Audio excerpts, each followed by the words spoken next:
దత్తు నాయన, నిన్ను పండ్లు దొమ్ముకోమంటే పేస్ట్ పెట్టి దొమ్ముకోవాలి, కానీ పేస్ట్కి వచ్చిన ప్యాకెట్ తోటి కాదు నాని. దత్తు నాయన, నీ పండ్లు ఇంత తలతలా మెరవడానికి కారణం ఏంటిదంటే కోల్గేట్ కాదు, పేస్ట్ కాదు,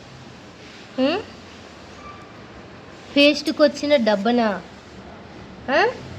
పేస్ట్కి వచ్చిన డబ్బనా నీ పండ్లు ఇంత తలతలా మెరవడానికి కారణం. ఓయమ్మ, నీ స్మైల్ కూడా చాలా బాగుంది.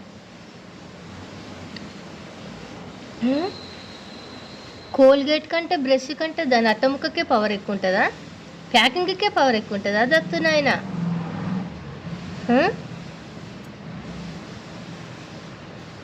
ఆ దత్తు నాయనకైతే ఎన్ని తెలివితేటలో,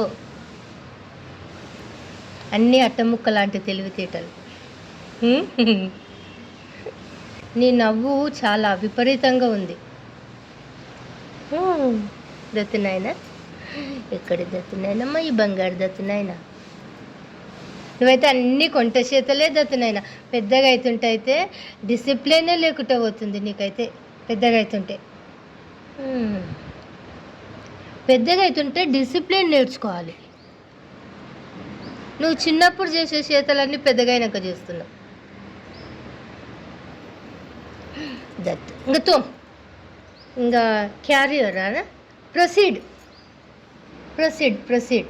నాకు కూడా ఇంగ్లీషు బాగానే వచ్చు కానీ మర్చిపోతున్నా.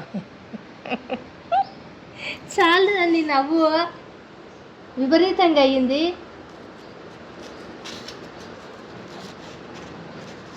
అట్లా దొమాలనా?